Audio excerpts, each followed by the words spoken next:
Bom, outro destaque aqui do nosso 3 em 1, em mais uma saidinha do Alvorada, o presidente Jair Bolsonaro afirmou que a reforma administrativa que será enviada ao Congresso Nacional será a mais suave possível, mas não deu detalhes sobre a proposta. Apesar de ter dito que aguarda um melhor clima político para encaminhar a reforma ao Congresso, Bolsonaro disse que pode enviar a proposta ainda hoje. Abro aspas. Pode ser que entregue amanhã, no caso seria hoje. Quero dar uma olhada, conversei com o Paulo Guedes de novo. Quero mandar uma proposta a mais suave possível, essa que é a ideia. No último dia 2, também em entrevista no Alvorada, Bolsonaro afirmou que a reforma mudará as regras somente para os futuros concursados. Fala aí, Constantino.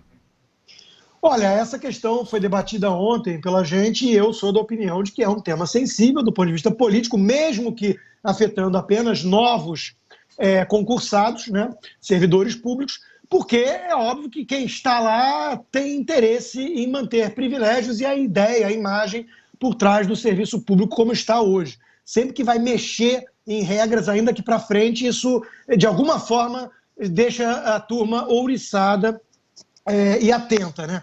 Eu acho que é normal, dentro de um contexto de Chile, Bolívia, Argentina e manifestações e tudo mais saindo do controle, às vezes por motivos que parecem insignificantes, por faíscas, né, que acendem a centelha ali de um fogaréu, e ainda mais com a soltura do Lula, que é um agitador, inclusive, que é alguém que vem flertando em tentar incitar violência, caos, citando o exemplo chileno. É óbvio que o presidente está preocupado com isso. Então, ele está fazendo uma análise política. Agora, veja como são as coisas e, às vezes, a gente tem que tomar cuidado, né, com a conclusão apressada, muitas vezes, na imprensa. Saiu ontem, e foi tema de debate nosso aqui, que não vai ser mandada a reforma tão cedo. E hoje, o jornalista José Fux, no Estadão, colocou lá um espaço para uma explicação do ministro Paulo Guedes de que não foi exatamente isso que aconteceu, que eles estavam saindo para uma outra reunião às pressas, o jornalista teria perguntado, mas vem cá, é a reforma administrativa hoje, amanhã? E ele respondeu, não tão cedo. Ou seja, não tão cedo hoje ou amanhã, essa semana. Essa é a explicação do ministro. Crível ou não, ele tentou agora consertar, não sei, pode depender de interpretação, mas também houve uma interpretação ontem, quando se concluiu, então, que não era mais esse ano. E isso não foi dito com todas as letras. Então, a gente tem que ter algum cuidado. Isso é da vida normal da política. O político está analisando e avaliando o pulso, o termômetro político o tempo todo, e a área técnica quer o máximo que for possível e não necessariamente tem esse pulso político. Então, é do encontro entre as duas coisas que ocorre o ritmo, o andamento das propostas enviadas a Congresso e coisas do tipo. Isso foi colocado na época de campanha, que seria assim. Vamos lembrar que o Paulo Guedes o presidente Bolsonaro cansou de falar em campanha que Paulo Guedes era o seu posto Ipiranga para assuntos econômicos, mas de política ele não entendia. Entendo eu que estou há 30 anos em política. Então, ele deixava isso claro. E isso é uma avaliação política. Eu, como economista, como liberal, fico frustrado de ser a mais suave possível, de não ser tão cedo, ainda que tão cedo seja 2 dias à frente. Óbvio que eu fico. Eu quero o mais rápido possível, o mais ampla possível a reforma do Estado administrativa, né? Tem muita carreira, é ineficiente, tem muito privilégio, tem um monte de coisa equivocada. O estudo do Banco Mundial mostrou muito bem isso, inclusive um estudo encomendado pela equipe econômica do governo, né? Agora, a política não anda par e passo com a racionalidade da equipe técnica da economia. E isso, a maturidade da equipe econômica, acho que faz com que aceite cada vez mais. É uma pena, mas é o que é. Vera. A reforma administrativa está pronta. Ela está pronta desde que foi enviada ao Congresso, ao Congresso o resto do que o ministro não gosta que chame de pacote, mas que é um pacote com as outras reformas, a reforma dos fundos, a PEC-DDD e a PEC emergencial. Ela não foi enviada naquela ocasião porque ela ficou segura no Ministério da Economia para que houvesse uma explicação melhor dos seus termos para os presidentes da Câmara e do Senado, alguns dos principais líderes. Na ocasião do envio daquele conjunto de medidas, que foi há 2 terças-feiras atrás, o ministro Onyx Lorenzoni quis segurar tudo, Mas o ministro Paulo Guedes fincou o pé e falou, não, é amanhã, se não for amanhã você vai explicar porque não foi amanhã. E aí o presidente arbitrou a queda de braço e decidiu que seria enviada naquela ocasião sem a reforma administrativa. E aí depois disso o Lula foi solto. Depois disso, ele voltou aos palanques e voltou com a ferocidade que a gente viu aí, com o radicalismo que ele viu, e escolhendo a pauta econômica, e isso é importante, porque ele escolheu a pauta econômica como o mote dos seus ataques ao Jair Bolsonaro. Ele falou que o Paulo Guedes é um ministro que quer acabar com os empregos, que é contra o funcionalismo público, que é contra os aposentados, etc, etc. A partir disso, a reforma da Previdência, a reforma administrativa que já tinha ficado para um segundo momento, ela foi colocada de stand-by. E aí ontem quem falou foram os dois, tanto Paulo Guedes quanto o ministro Paulo Guedes. Ele falou não tão cedo, não estava acho que se referindo ao horário do relógio, e o presidente da República falou, por que vocês estão com tanta pressa? Ela está no forno e ainda não sabemos quando sairá. Ela não está no forno, ela está pronta. Ela já foi mostrada aos deputados e senadores. Os jornais já detalharam o seu escopo e já estava claro desde sempre o que o presidente falou hoje, que ela só se refere a futuros servidores, como eu falei várias vezes aqui, falei aqui ontem, deixei bem claro.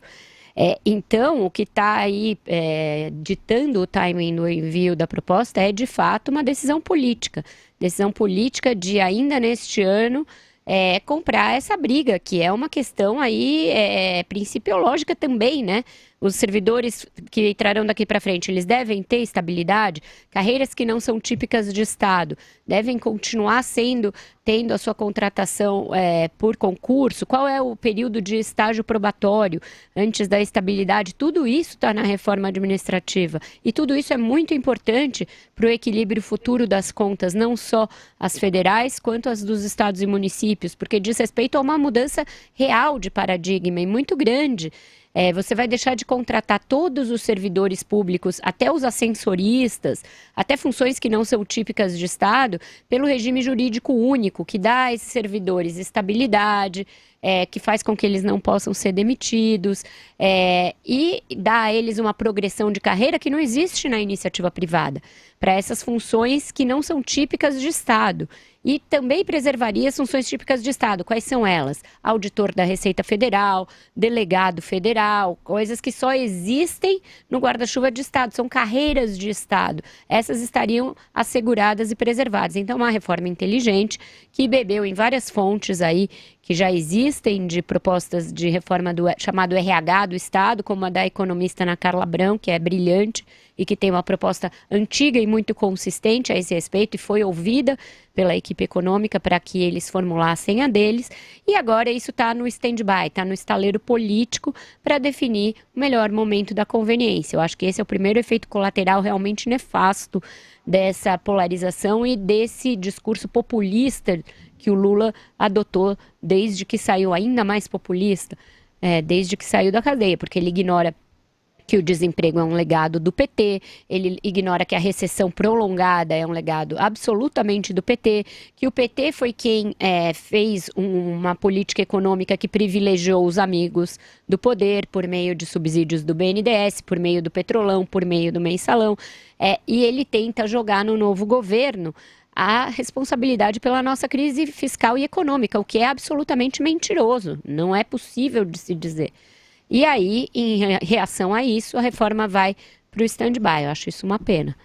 Fala, Josias. A pregação do Lula e as manifestações que ocorrem no Chile são bons pretextos, mas Jair Bolsonaro seria um ex-Bolsonaro se ele não implicasse com a reforma administrativa pretendida pelo ministro Paulo Guedes. Não enviou a proposta ao Congresso e preferiu enviar para a frigideira. O Bolsonaro revelou 100% Bolsonaro quando deu essas últimas declarações. Ele fez uma carreira política enganchada em 3 corporações fardadas, a dos militares, a dos policiais e a dos bombeiros. No Planalto, o Bolsonaro deveria ampliar os seus horizontes, de se concentrar nos interesses da única corporação que deveria interessar a um presidente da República, que é a Corporação dos Brasileiros, que incorpora, inclusive, a dos servidores públicos. Que se a coisa não mudar, em vários estados está acontecendo, o Estado não tem dinheiro para pagar. Então é preciso, a reforma não é uma opção, é uma necessidade. Essa reforma administrativa passou a exalar um cheiro de queimado já no final de semana, quando o Bolsonaro disse que não havia uma data para enviar a reforma para o Congresso. Depois o cheiro de queimado aumentou na segunda-feira. Pode demorar um pouquinho, disse o presidente, por que tanta pressa? Aí agora declara que deseja uma reforma que seja o mais suave possível. Falta definir o que Bolsonaro entende por suave. Porque a ideia do Paulo Guedes e da equipe dele era de sugerir coisas como o fim da estabilidade para novos concursados, uma redução draconiana no número de carreiras e a ampliação da diferença, o que me parece muito óbvio, da diferença entre o salário de entrada no serviço público e os contra-cheques do final da carreira, que hoje são muito próximos um do outro. Tudo é muito lógico e necessário. Quer dizer, não haveria necessidade de suavizar nada, porque está entendido desde o início que os direitos dos atuais servidores não seriam tocados. Além de deformar uma reforma antes do nascimento, o Bolsonaro começa a ameaçar, com esse lero-lero, começa a ameaçar uma outra proposta que já está no Congresso. O senador Oriovisto Guimarães, que é o relator da PEC emergencial, informa que pretende propor o pagamento de um bônus para servidores públicos quando houver um superávit de caixa. Essa PEC emergencial foi editada pelo governo para aprovar mecanismos que permitam suspender promoções, proibir concursos, reduzir jornada e até cortar 25% dos salários quando houver uma situação de emergência fiscal. Ainda não aprovaram nem a emergência e o relator já está falando em pagar abono para servidor. É para isso que serve a pregação do presidente da República. O Bolsonaro deve estar batendo palmas para o senador Oriovisto.